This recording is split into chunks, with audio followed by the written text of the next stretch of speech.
Good afternoon, everyone. Continuing with our e-learning session.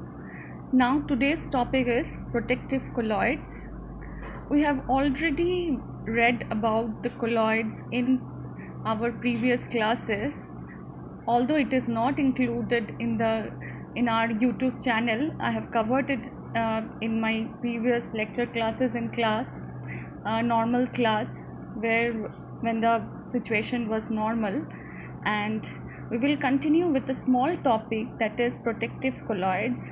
And let's introduce myself.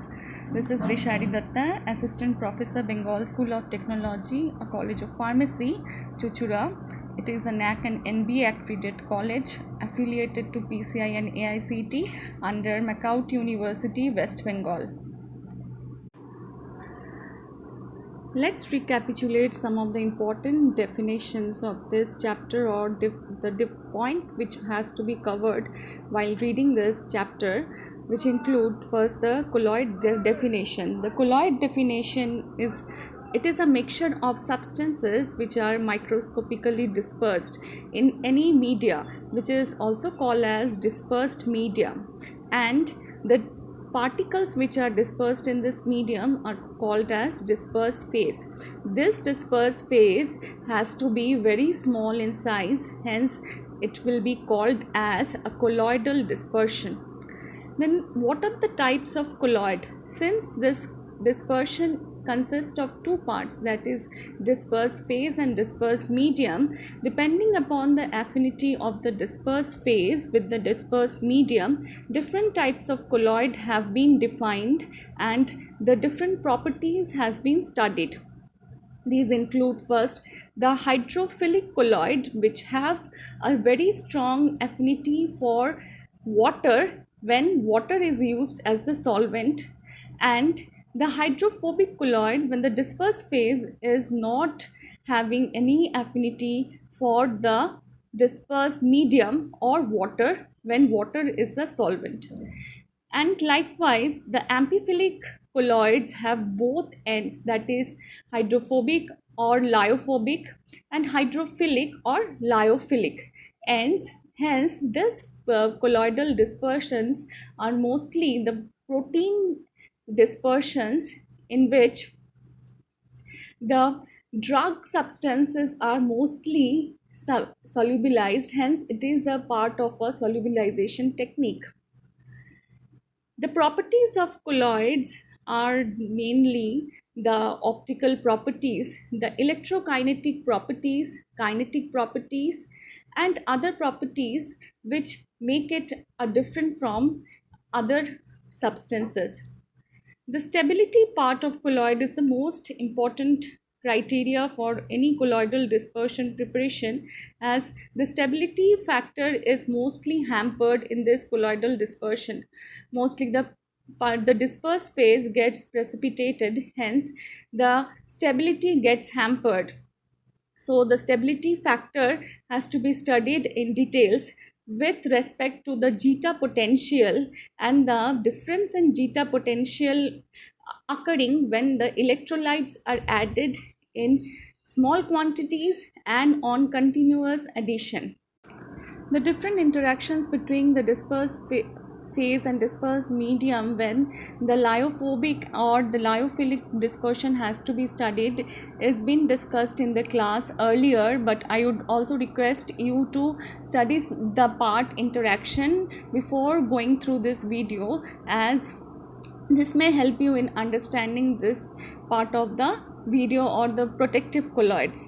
The Hardy's-Kluge rule is also important part of the stability of dispersions like colloidal dispersion, mostly in the case of lyophobic dispersion, which is very much susceptible to precipitation, and like nano suspensions where the flocculation and the non-flocculated suspensions are very important in point of view of production or bioavailability of drugs. Therefore, you must go through these two topics very carefully. Hofmeister series is also a small part, but you must read this in details to crack any competitive exam, mostly GPAT, where you get MCQ based upon this.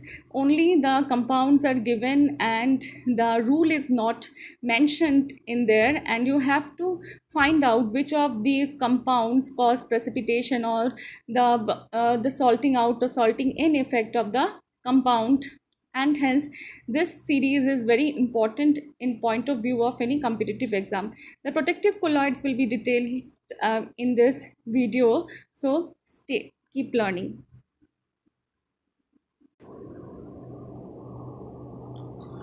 Now starting with the protective colloids. The protective colloids are mostly the lyophilic colloids, which when added in large quantities form a layer around the lyophobic colloid and hence increase the stability.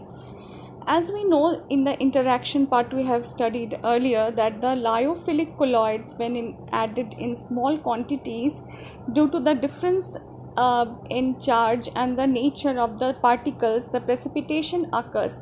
But when it is added in a large quantity, the precipitation is not occurring, but as a contrast to that, the lyophilic colloids form a layer around the lyophobic colloid and help in the stability of the lyophobic colloids. Hence, the protective colloids are mostly the lyophilic colloids. Gelatin is a very good example of lyophilic colloid acting as a protective colloid.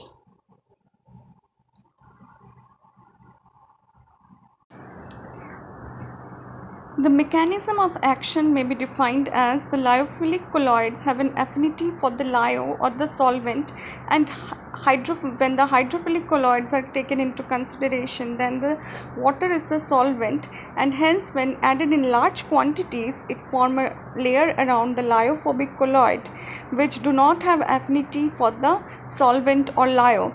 This layer has affinity for the solvent, the layer which is formed by the hydrophilic colloids, and prevents its precipitation, hence acting as a protective colloid.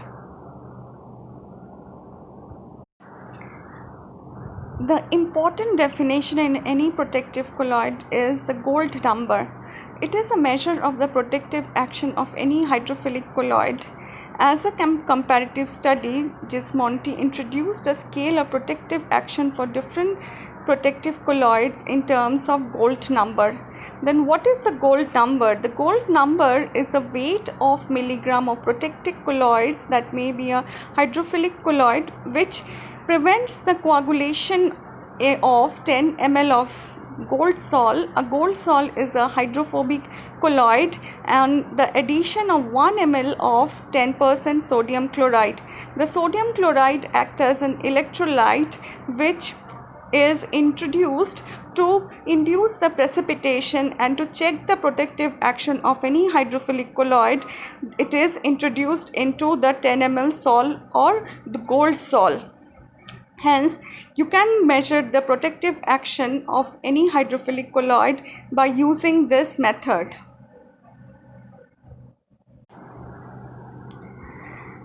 So concluding this topic, so you have learned then what is protective colloid and how you can measure the protectiveness of any hydrophilic colloid using the gold number experiment. And in this present crisis, I would like you to stay at home, keep learning, stay motivated and stay safe. Thank you.